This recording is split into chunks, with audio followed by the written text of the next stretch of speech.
Howdy folks, Spencer here, and today I'll be reviewing the Gamesir Tarantula Pro wireless controller. As always, chapters to each topic are listed down below. Before I get too far into things, a quick disclaimer that this controller was provided to me by Gamesir in exchange for doing this video. However, Gamesir does not have any influence on what I say here, and they are not being provided with a copy of this video ahead of time. With that out of the way, let's go over some of the basics. This controller is only available in black and can be purchased on its own for $70 or with a charging dock for $80. And as of me recording this, the bundled version with the charging dock is actually a little bit cheaper at $64, and having now used that for the past 2 weeks, if this is a product that you end up wanting to purchase by the end of this video, then I do recommend going for the charging dock variant, even if it does cost you a few extra dollars. It is very convenient, and it lets you position the wireless USB dongle a bit closer to you, ensuring a better connection. In the box, you've got the controller, the USB cable, and the USB cable is not the best. It is a bit stiff, it's just rubber there.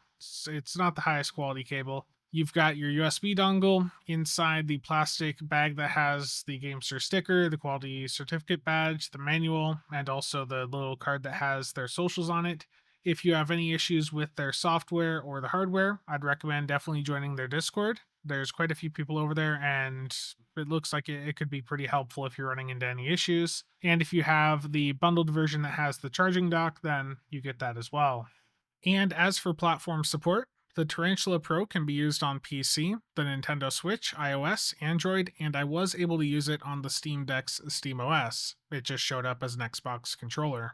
Connectivity wise, you can use this wired via Bluetooth or via the included wireless USB dongle. Swapping between the wireless connectivity modes is done by holding down the big round button between the two joysticks and the corresponding ABXY button as shown up on screen. And I'll be including a link to this connectivity tutorial page from Gamesir down below. Now, before I get hands-on with the controller here and look at everything it has to offer, I want to quickly go over the charging dock here. So I'd mentioned that using this you could get better connectivity via the wireless USB dongle, and the reason for that is there is a USB port, two USB ports on the back of this.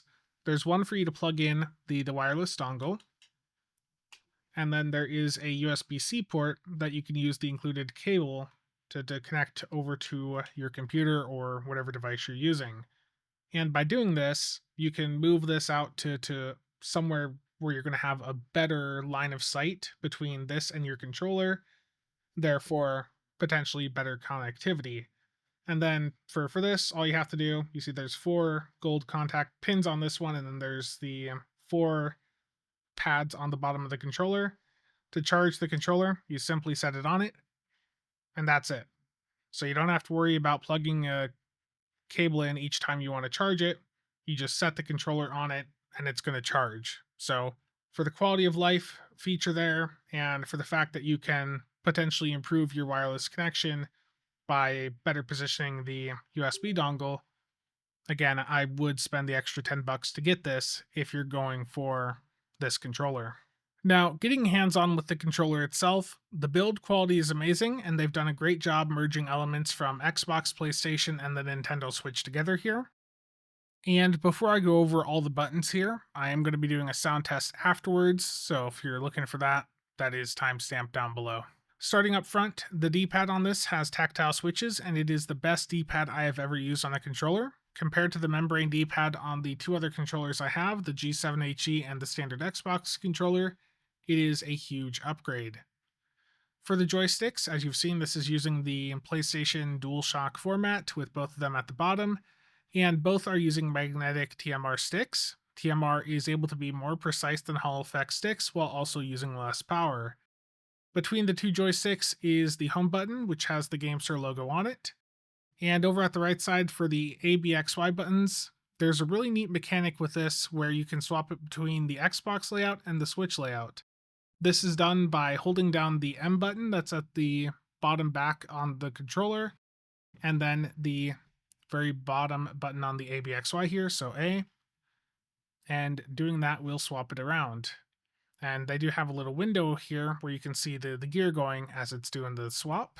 So I'll try to catch that for you. So It's a really neat mechanic, and you can do that on the fly.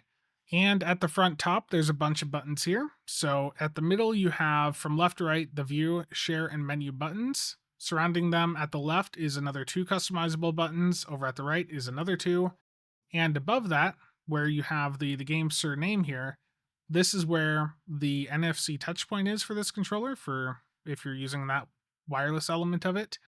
And there's also three buttons that are part of this bit up here. You can push this to the right. That's one button you can customize. Same over at the left. And you can also push it straight down. And that is a third customizable button from just this top bit here.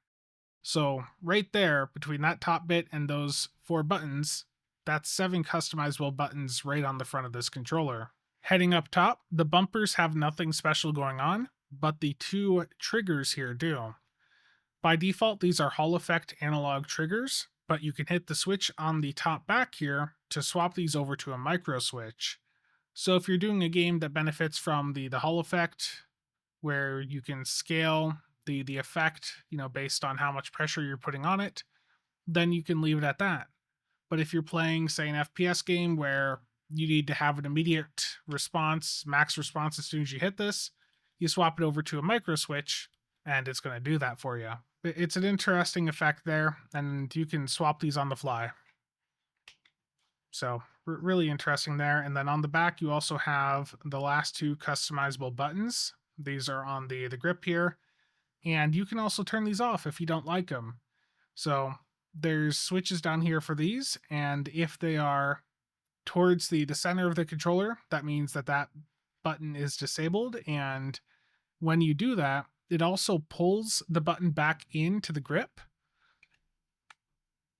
So you're not going to be hitting it when you're holding the controller. So if you're using this and you find that those back grip buttons are just getting in the way, you keep accidentally hitting them, you can just turn them off. And if you wanted to go in and turn them, back on, you just hit the switch. So really interesting functionality here, being able to disable and re-enable these customizable buttons, being able to swap between Hall effect and the micro switch on the triggers, and then up front here, being able to swap between that Xbox and Nintendo Switch setup there. That's some really interesting customization options here. And next up is the sound demonstrations.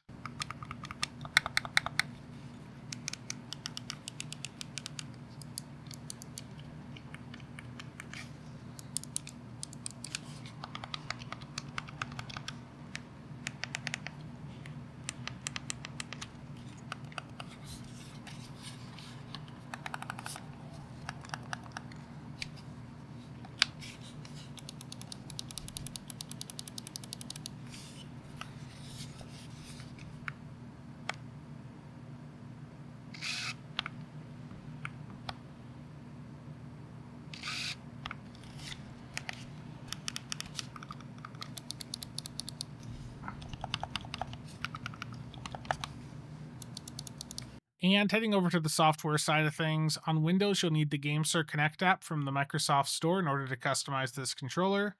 And upon downloading that software, in order for you to actually be able to customize your controller, you do have to have the controller plugged in. If you're connected wirelessly, you're going to be stuck on the main screen of this until you plug that controller in.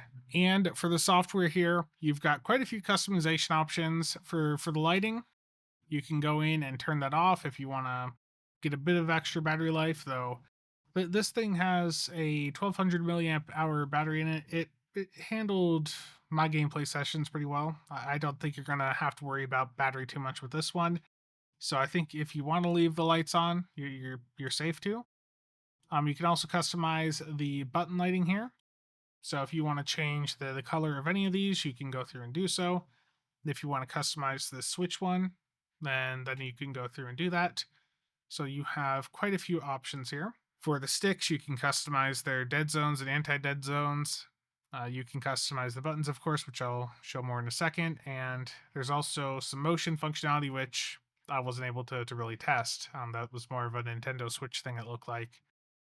For the buttons here, For the customization options, you can go through and change these to quite a few different things. They can be mouse buttons, they can be a keyboard button, numpad, and most importantly to some of you, you can also set them up to be macros. So that's got some interesting potential there. And you can also have that loop. You can also have these just do a continuous trigger, or you can have it map multiple buttons to that same thing. So you've got a ton of options, and again, there's 9 customizable buttons on this that you can go in and easily set to whatever you want. So you've got a ton of options with this. Now, for the triggers here, while I'm in this software, I want to show you the impact of the default Hall effect versus the micro switch here. So with the Hall effect, this is going to give you a different percentage based on how far you have it depressed. And if you swap it over to the micro switch, what happens is as soon as you hit it, it's at 100. So it's all or nothing. So that's the benefit of the micro switch. And again, you can do that also with the hair trigger mode for the Hall effect. So as soon as it gets to a certain point, it just immediately goes to 100. You could certainly do that if you wanted. So you do have quite a few options with this controller. And to wrap things up, let's go over the pros and cons of this product and whether or not I think it's worth it. Starting with the pros, the build quality on this thing is really good. There's a few issues I have with the grips, which I'll talk about in the cons section. But aside from that, the build quality on this is fantastic. You can tell a bit of thought has went into this design. It's also very flexible and customizable. I like having products that are able to adapt to different situations, and that is very much what this product does. The DualShock layout is also nice for those wanting something a bit different from the spam of Xbox controllers on the PC market. The TMR joysticks are nice. In theory, they have a bit more precision than Hall effect switches. In reality, in the games I was playing, which was like Ace Combat, Project Wingman, I didn't really notice a difference, but I'm sure if you're doing like an FPS game, you might be able to notice that little bit of increased accuracy. The D-pad switches here being mechanical, again, those feel really good. Those are the best D-pad switches the best D-pad I've seen on a controller so far. The price point on this is substantially lower than the other Pro controllers. With the sale going on right now on Amazon, you could pick up 3 of these things for the cost of some of the Pro controllers out there. So, Gamesir is coming in with a really aggressive pricing structure here, and they are offering such a great feature set at that price point. The battery life on this also was perfectly fine for me. I did 2 6-hour gaming sessions over the Thanksgiving break, and both times I still had just under half the battery left, like somewhere around 40-45%, right around there. Especially if you turn the RGB off, you should be able to get enough battery life out of this to cover pretty much any gaming session you're going to do. And now on to the cons. The grip, again, it's not perfect. The rubberized texture, or the rubberized grip on the G7HE was a bit better.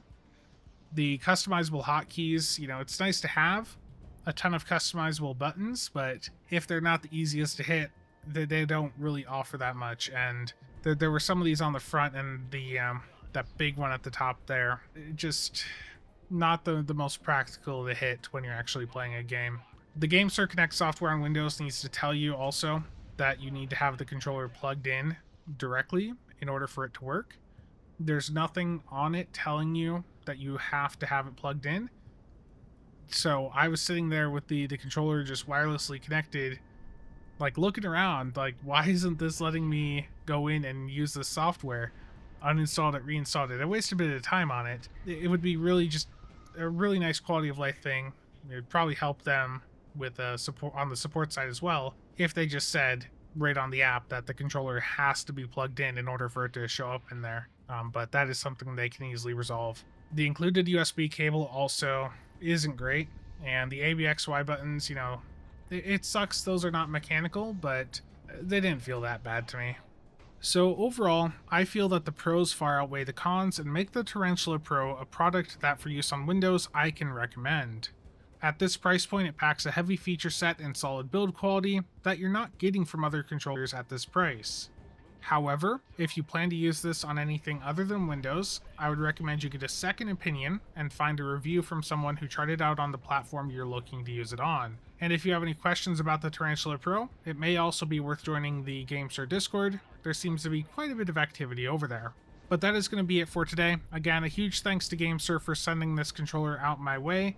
And as always, a huge thanks to all channel members and viewers for the continued support. See you guys around.